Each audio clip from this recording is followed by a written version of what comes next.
For more on these terror groups and the motivation, I spoke recently with Scott Stewart. He's a terrorism and security analyst with Stratfor, a geopolitical intelligence firm.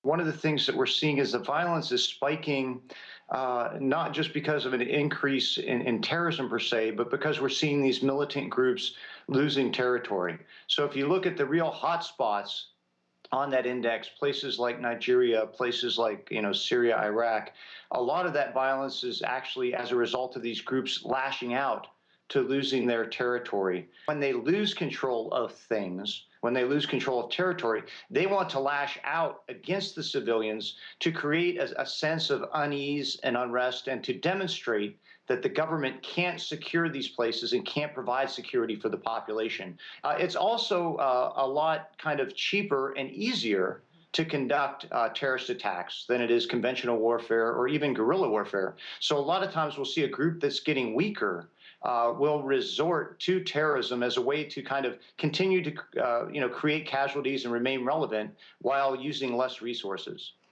Scott, talk to us about the evolution of ISIL. Clearly, they're no longer just focusing on Syria or Iraq, as we saw what happened in Beirut and Paris. Well, yes.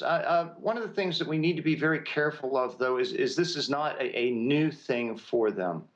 Even from the beginning, when the group was Al-Qaeda in Iraq, they had connections to the outside world, and they attempted to attack targets outside of Iraq. But even within the last couple years, we have seen the Islamic State attempt attacks in Europe several times.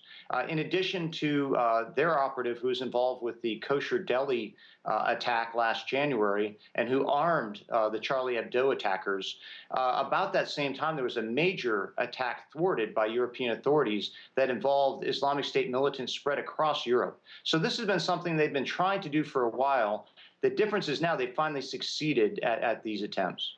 A study in the U.S. by the Brookings Institution found the most pro-ISIL Twitter accounts were in Saudi Arabia. What do you make of that?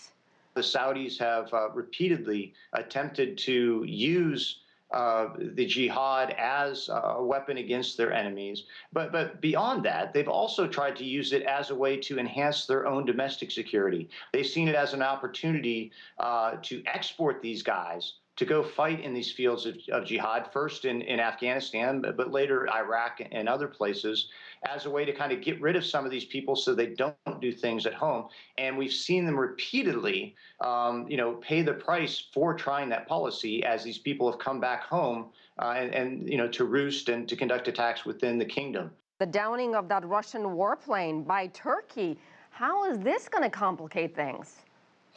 Well, it certainly will continue to cause tension there among these kind of unstable allies or divided allies in the region. There is a lot of tension there between the Turks and the Gulfies and the Saudis on one hand and the Russians on the other side, because we have the Russians have been predominantly conducting airstrikes against the groups that we have Turkey and the Saudis and the Gulfies funding. And that doesn't make them happy.